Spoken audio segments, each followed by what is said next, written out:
Lars Morris, Şarlatanlığın Tarihi. Kıyamet Günü.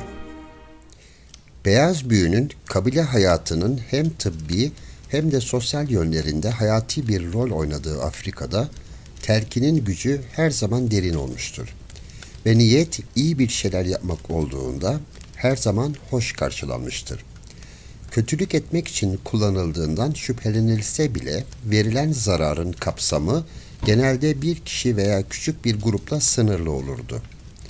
Bununla birlikte 1856 yılında şimdiki Güney Afrika'nın doğu bölgesinde yaşanan sığır öldürmeleri olayında yapılan telkinler bütün insanlar üzerinde öylesine etkili olmuştu ki verdiği zararlar afet boyutuna ulaşmıştı. 12 ay gibi kısa bir süre içinde yaşanan açlık nedeniyle Zosa topraklarında yaşayan nüfus %80 oranında azaldı. İster doğal, ister insani kaynaklı olsun, yaşanan diğer felaketlerin aksine Zosalılar kaderlerine kucak açmış, hatta onu hoş karşılamışlardı. Bir çeşit kitlesel histeri sonucu Zosalılar kendilerini bütün sürülerin öldürülmesi, bütün yiyeceklerin yok edilmesi ve gelecek için tohum ekilmemesi gerektiğine ikna etmişlerdi. Bu, açlıktan ölmek suretiyle toplu bir intihardı. Aynı zamanda tarihin en garip sosyoekonomik hatalarındandı. İşin ilginç tarafı hikaye son derece masumca başlamıştı. 1856 yılının Nisan ayında Zosalı iki genç kız Gıksara Nehri yakınlarındaki tarlaya karga kovalamak için gönderildiler. Yaşça büyük olan Nongavuse daha sonra su kenarında su içerlerken yanlarında iki gizemli figürün belirdiğini anlattı. Bu figürler kızlara kabilelerine geri dönüp bir mesaj iletmelerini söylediler. Büyük bir yeniden diriliş gerçekleşecekti. Kabilenin artık ihtiyacı kalmadığından bütün sürüleri öldürmesi gerekiyordu. Büyük gün bir kez gelince artık kıtlık diye bir şey olmayacaktı. Bu yüzden kızlar insanlarına hiçbir şekilde tohum ekmemelerini veya ürünü biçmemelerini anlatmalıydılar. Depolanmış bütün tahıllar atılmalı ve cadılık tarihe karışmalıydı. Yabancıların kızlara anlattıklarına göre bir kez bunlar yerine getirilecek olursa gelmekte olan yeni dünyaya hazırlanmaktan başka yapılacak bir iş kalmıyordu. Bütün Zosa sığırları öldürüldükten sonra yeni insanlar gelecek, kafirleri ve bütün İngilizleri denize dökeceklerdi. Doğal olarak kızlar çok korkmuşlardı. Ama verilen mesajı yaşadıkları kabileye derhal ulaştırdılar. İlk önce herkes bu kadar saf oldukları için kızlarla dalga geçip güldü. Ancak kızlar ertesi gün tekrar nehre gittiklerinde aynı mesajı aldılar. Bu kez Nongvuse'den kahin amcası Malakaza'yı 4 gün sonra yanında getirmesi istenmişti. 4 gün sonra Malakaza kuzeniyle birlikte nehre gitti. Ama kızların orada olduklarını iddia ettikleri figürleri göremedi ve ancak Nongvaze tekrarlayınca söylediklerini duyabildi. Kızın iddia ettiğine göre figürler şunları söylemişlerdi. Bizler size sığırlarınızı öldürmenizi, tahılınızı tüketmenizi ve bir daha ekmemenizi emretmeye gelen insanlarız. Malakaza son derece mantıklı bir şekilde sürülerini öldürür ve tahıllarını yok ederlerse halkının neyle besleneceğini sordu. Bununla ilgilenilecek diye bir cevap aldı. Malakaza bu mesajı Zosaların en önemli şefi Sarili'ye ve diğer şeflere ulaştırmakla görevlendirildi. Tüm hikayenin en büyük garipliklerinden biri de bu olaylardan kısa bir süre önce Graham Stone, Hristiyan başpiskoposu olan sıra dışı ve tuhaf Nathaniel James Merriman'ın Malakaza'ya yardım etmiş olmasıydı. Malakaza, Merriman'ın telkinleriyle Hristiyanlığa geçmiş, William Goliath ismini almış ve Merriman'ın arka bahçesinde kendisine bir kulübe yapmıştı. Zihninde canlanan görüntüler nedeniyle Merriman'ın karısı onunla dalga geçince utançtan kızaran hayalperest biriydi. Kadına peygamber olmak istediğini söylemiş, ancak Hristiyan dünyasında yolların ona kapalı olduğunu görünce kendi kabilesine geri dönmüş ve yine Malakaza ismini almıştı. Malakaza şimdi kendisine ait bir görev çağrısı bulmuştu. Kendi öğretisini, yeni insanların mesajını bulmuştu. Bu öğretiyi hızla yaymaya başladı. İşte kendi sığırlarını öldürmekle başladı ve çok kısa bir sürede komşuları da aynı şeyi yaptılar. Yabancıların vaatlerine göre yeniden diriliş gününde ortaya çıkacak yeni sürülere dair heyecanlı bir bekleyiş vardı. Sarili de Malakaza'yı dinledi ve Nonkuveze'nin gerçekten yabancıları gördüğüne inanmaya hazırlandı. Sarili'yi inanmaya sevk eden şey, İngilizlerin kendi topraklarından çıkacağına, Zosa yaşamı ve toplumu üzerindeki beyaz adam etkisinin silineceğine dair taşıdığı umut oldu. Özellikle Avrupa kıyafetlerine karşıydı. Şef, vücudunu kızıl kille boyamış çıplak halkının giysilerini sırtlarında paralanıncaya kadar giyen beyazlardan daha temiz olduğunu söylerdi. Giysilere bürünmüş yerlilerin berbat kokusundan nefret ettiğinden Hristiyan kilisesine gitmeyi de reddederdi. Zosa görüntülerinin diğer bir tuhaf yönü de şuydu. 1855 yıllarında Nonkuveze'nin gördüğü görüntülerden çok önce Kırım Savaşı'nda neler olup bittiğine dair haberler Güney Afrika'ya ulaşmıştı. Örneğin Rusların daha önceki sınır savaşlarında pek çok Zosalıyı doğrayan ve bu yüzden kendisinden nefret edilen Sir George Ketcher'ın öldürdüğü duyulmuştu. Zosalılar İngilizlerin yenileceğini ve Rusların gelip onları Afrika'dan çıkaracaklarını ummuşlardı. Nonkuveze'nin gördüğü figürler askeri kıyafetler içindeki kara tenli Ruslar olarak yorumlanmaya başlandı. Onlara göre Ruslar geçmişteki Zosa savaşçılarının hayaletleriydi ve bu yüzden kara tenli olmalıydılar. Zosa topraklarına ait deniz kıyısı boyunca insanlar denizi daha rahat izleyebilmek için tepelere tırmandılar ve onları kurtarmaya gelecek Rus gemilerini beklemeye başladılar. Ancak bunların hiçbiri bütün sığırlar kurban edilmeden önce olamazdı. Zosalılar kendi atasözlerini nasıl da unutmuşlardı. Sığır soydur, ölürse ırk da ölür. Zosalıların kendi sığırlarını katletmeleri tarihin en büyük iman gösterilerinden biri. Batılı bir göze göre törensel bir intihar, Afrikalılara göre ise kendi kendini umutsuzca yenileme çabasıydı. 1856 yılının yazına kadar Malakaza'nın telkinleri bütün topraklarda duyulmuş ve binlerce sığır sahipleri tarafından öldürülmeye başlanmıştı. İngiliz yetkililer olan biteni büyük bir şaşkınlıkla izliyorlardı. Onları durdurma konusunda tamamen çaresizdiler. Zosalıların arasına yetişmiş ve dillerini çok iyi bilen Charles Brownlee, Zosa kabilelerini ziyaret edip Malakaza'nın etkisini tersine çevirmeye çalışmakta yalnız kalmış, çabalarından herhangi bir sonuç da alamamıştı. Karısına söylediği gibi, ya savaş olacak ya da kadın erkekleri ve çocukları kapında bir köpek gibi ölürken göreceksin. Sarili'nin Malakaza'nın mesajına inandığını bildirmesiyle birlikte bütün Zosa halkı inananlar ve inanmayanlar olarak ikiye bölündü. Çoğunluk şeflerini takip etmiş ve inananları oluşturmuşlardı. Elizabeth limanındaki İngiliz temsilci John Maclean, Zosalıların yaptıklarının törensel anlamını kavrayamamış ve bunları Güney Afrika'da Britanya otoritesine karşı sergilenen bir senaryo olarak algılamıştı. Sarili'ye tehditlerle dolu bir mesaj göndermiş ve Malakaza'nın saçmalıklarına kendisi bir son vermezse bunu İngiliz güçlerinin yapacağını yazmıştı. İngiliz Yüksek Komutanı George Grey de sözde senaryo karşısında alarma geçmiş ve Maclean ile birlikte İngiliz çıkarları zarar gördüğü takdirde askeri müdahaleye hazırlanma aşamasına gelmişti. Sarili inanmayanlara Malakaza'nın doğru söylediğini ispatlamak için onunla beraber Gıksara Nehri kıyısına yabancıların Nonkuvaze'ye ilk göründükleri yere geldi. Orada kendisine yakın bir tarihte ölmüş oğlu ve çok uzun zaman önce ölmüş pek çok sevdiği atı gösterilmiş ve mucizevi bir şekilde mısır ve bira ikram edilmişti.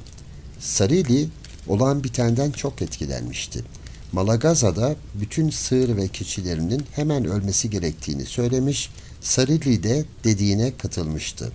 Malagaza tekrar tüm sığırlar öldürülene ve tüm tahıl yok edilene kadar kehanetlerin hiçbirinin gerçekleşmeyeceğini söyledi.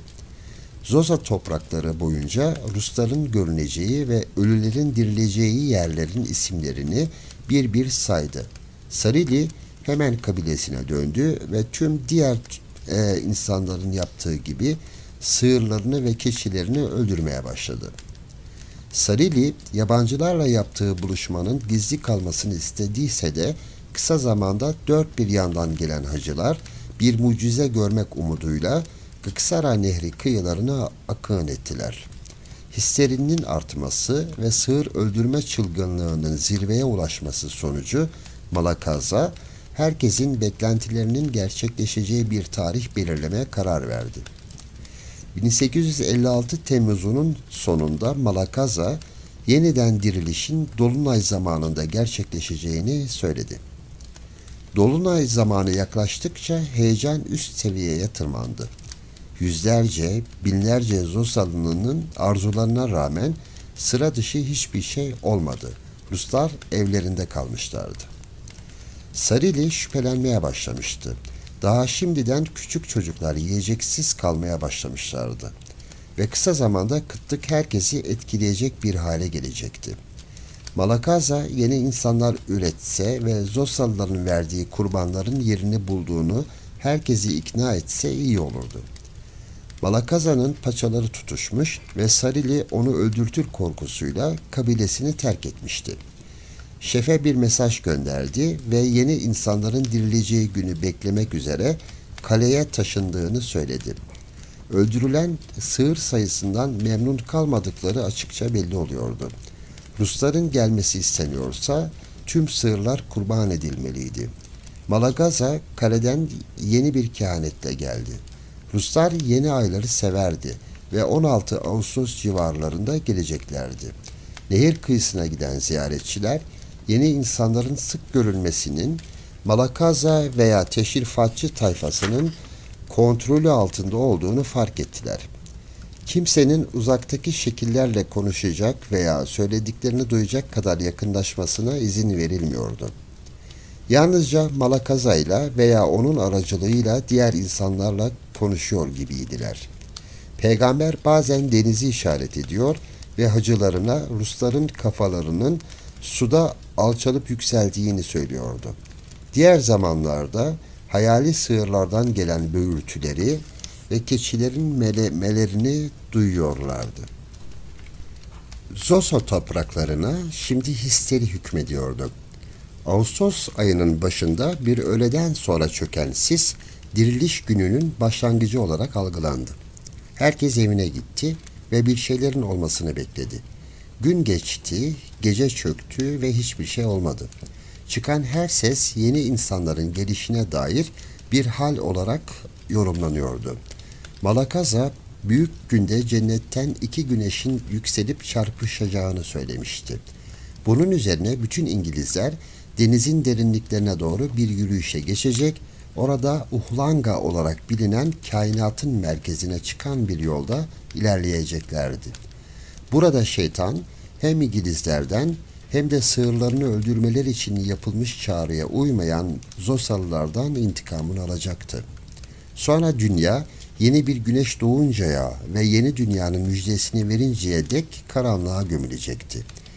Bir kısmı Tevrat ve İlahiler kitabından çalınmış ve talan olmuş bir beynin uydurması olan bu kıyamet görüşü Zosalıları bir sığır katliamına sürüklemişti. Malakaza, Zosalara ölülerinin dirildiği gün bugüne değin Bantu savaşçıları tarafından dövülen öküz derisinden yapılmış kalkanlardan çıkan seslerin birleşip bir gök gürültüsü haline geleceğini ve bunun söz verilen yeni sığır sürülerinin habercisi olacağını anlattı. Bütün tarlalarda yeni ürün bitecek, her hasta insan iyileşecek, topal yürüyecek, kör görecek, yaşlılar gençleşecek, genç olanlar daha da gençleşecek, kimse çalışmak zorunda olmayacak, her şey yenilenecekti. Yeniden diriliş gününde ortalıkta kötülüklerden eser kalmayacaktı. Çünkü hepsi ya yılanın ısırmasıyla ya da denizde boğularak çoktan ölmüş olacaktı kötüler. Yani tam bir şov olacaktı. Ancak 16 Ağustos hiçbir şey olmadan geçti ve Malakaza kıyamet gününün yine ertelendiğini duyurdu. Malakaza sığırlarını kurban etmemek için satan kurnaz Zosalıların kararı tam olarak uygulamadıkları sürece yeni insanların ortaya çıkmayacağını söyledi. O sıralarda denizden silahlı yabancıların çıktığına dair bir söylenti yayıldı. Bu yabancılar deniz kıyısında sıralanmışlardı ve ancak dürüst olan kişilere görünüyorlardı. Malakaza daha sonra herkese kıyamet gününde kopacak büyük fırtına ve boraya karşı kulübelerini sağlamlaştırmalarını emretti. Sarili yine şüphelenmeye başladı.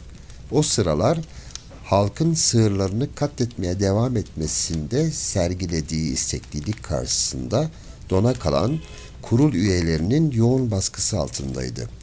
Bu yüzden yabancılarla konuşmak üzere Malakaza'yı bir kez daha nehir kıyısında ziyaret etti.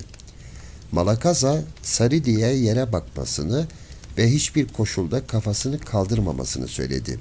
Ancak o zaman önünden geçen yabancıların yere vuran gölgelerini görebilecekti. Sarili bu saçmalığa inanmış ve gerektiği gibi gölgelerin önünden geçtiğine ikna olmuştu. Bu karşılaşma hakkında anlatılanlar yayıldıkça öyle bir süslendiler ki sonunda Sarili'nin nehrin ağzında yeni insanların teknelerini gördüğü ve ona kara derilileri özgürleştirmek için geldiklerini söylediklerini anlatır oldu. Bu arada Zosa mantığını anlamaktaki başarısızlığıyla hüsrana uğramış Sir George Grey, Sarili'yi insanlarını daha fazla sığır öldürmeye teşvik etmesi halinde bunun şiddetli sonuçlarına katlanmak zorunda kalacağı konusunda uyardı. Grey, Zosa topraklarında açlığın kaçınılmaz olduğunu görüyordu. Ancak insanların yaklaşan tehlikeye karşı niye böyle körleştiklerini anlayamıyordu. Yıl sonuna doğru Zosa topraklarında uzanan gökyüzü akbabalarla doldu. Ekilmemiş topraklarda hemen hemen eşit sayıda uzanmış insan ve hayvan cesetlerinin üzerinde daireler çiziyor ve onlara doğru pike yapıyorlardı.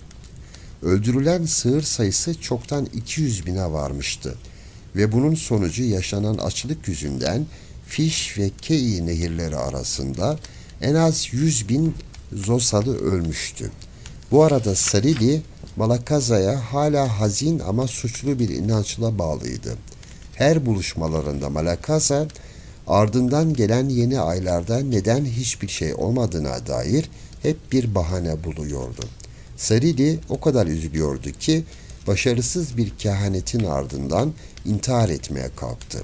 Hizmetlileri onun yanında kesici veya delici bir alet bulundurmaz olmuşlardı. Herkesin sabrının taşmak üzere olduğunu fark eden Malakaza, yeni insanların Zosalıları nefretle terk ettiklerini, çünkü Zosalıların tüm sığırları kurban etmediklerini yaydı. Zosalılar artık o kadar çaresiz durumdaydılar ki çok daha fazla hayal görmeye başlamışlardı. Zosalılar Rusların deniz üstünde yürüdüklerini, insanların şemsiyelerle denize yelken açtıklarını ve ayakları altında binlerce sığırı duyduklarını iddia ediyorlardı. 31 Ocak 1857'de Butterworth kasabasında 5000'den daha fazla Zosalı bir araya geldi. Sarili'nin kendisinin de hazır bulunduğu toplantıya tüm topraklardan inananlar katılmıştı. Malakaza'dan başka bir mesaj gelmişti. Hepsi evlerine gidip bebeklerin ve çocukların süt kaynağı olan inekleri kurban edeceklerdi. İneklerin daha sonra derileri yüzülecek ve yeni sığırlar gelirken ortaya çıkan şimşeklerden korunmak üzere Deriler kapılara asılacaktı. Bu sefer Malakaza ufak tefek şeyler eklemişti. Yeni güneş göğe yükseldiğinde deniz kuruyacak ve gökyüzü tam boy hizasına kadar alçalacaktı. Kısa bir adam olarak Malakaza bu olay olsa bile ilk fark eden olmayacaktı. Görünen o ki Malakaza iyi bir hayal gücüne, Sarili de büyük bir sabra sahipmiş. 18 Ocak 1857'de kıyamet gününün gelip çatacağı bildirilmişti. Robert Mullins isimli İngiliz yerleşimci, büyük an geldiğinde Zosalı bir grupla beraberdi. Güneş yükseldi. Güneş battı, her zamanki gibi. Mullins olayları klinik bir doğrulukla kaydediyordu. Arada çok fazla şey olmamıştı. Zosalıların tarafında uzun bekleyiş ve umut. Mullins tarafında da kalem açacağıyla kalem açmaktan başka bir şey olmamıştı. Daha duygusal bir şahit olan Bayan Bromley şöyle yazmıştı. En üzüntü verici görüntülerden bir tanesi de yaşla yoğrulmuş bir kadının açlıktan 2 kat buruş buruş olmuş kuru kol ve bacaklarından aşağı pirinç yüzüklerin ve bileziklerin sarkmasıydı. Umut üstüne umut besleyerek onları çıkaramayacak kadar zayıf duruma düşene değin üzerinde taşımıştı. Güneş battığında etrafa ölüm sessizliği çökmüştü. Çocuklar gülüp oynamadı. Koyunlar melemedi ve yorucu geçen günün sonunda mutlu çobanlar arkadaşlarıyla gülüp eğlenmedi. Sarili ışığı ilk defa görürcesine Nonkuvase'yi işaret ederek "Bugün bozguna uğramamamızın sebebi bu kızdır" dedi. Ancak suçlanması gereken o değildi. Sarili, peygamber olmak isteyen şarlatan ve hayalperest Malakazi'nin fantezilerine boyun eğmişti. Malakaza, beyazların ve de kendi ırkının arasında tutunamayan bir deli miydi? Yoksa becerisiz biri miydi? Kötü biri hiç değildi. Belki anlattığı hikayelere kendisi de inanıyordu. Trajik olan ise diğer Zosalıların da inanmasıydı buna. Britanyalı yetkililer yiyecek dağıtma esnasında Zosa toprakları etrafında turlarken yürek burkan sahnelerle karşılaştılar. Bazı insanlar mucizevi bir şekilde dolmuştur diye tahıl ambarına tırmanırlarken çok güçsüz oldukları için orada ölmüşlerdi. Düpedüz göğüslerinde çocukların asılı olduğu bir deri bir kemik kadınlar toprağı eşeleyip kök arıyordu. Açlıktan öküz derisinden yaptıkları kalkan ve etekleri haşlayıp yiyorlardı. Britanyalıların sağladığı çorba dağıtım merkezlerine ulaşabilenler ayaklı iskeletlerden başka bir şey değildi. Ve çoğu buraya metreler kala yolda hayatını kaybediyordu.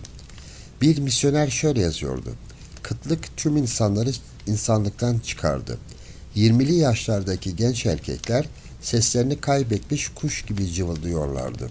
Çocuklar buruş buruş, sıska ve griydiler. Erkekler ve kadınlar babunu andırıyordu ve babunlar gibi hayatta kalabilmek için taş altında böcek arıyorlardı.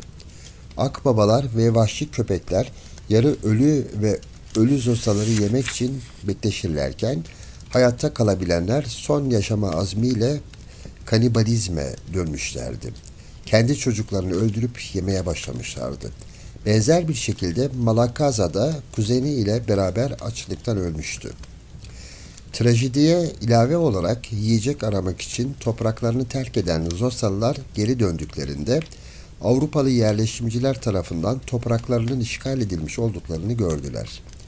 Akılsız Sarili geriye kalan insanlarla beraber Britanyalıların Keye Nehri'nin karşısında verdikleri bir avuç verimsiz toprakla yetinmek zorunda kaldı. Zosalılar için kıyamet günü kesinlikle gelmişti ve gitmişti. Öykü burada sona eriyor.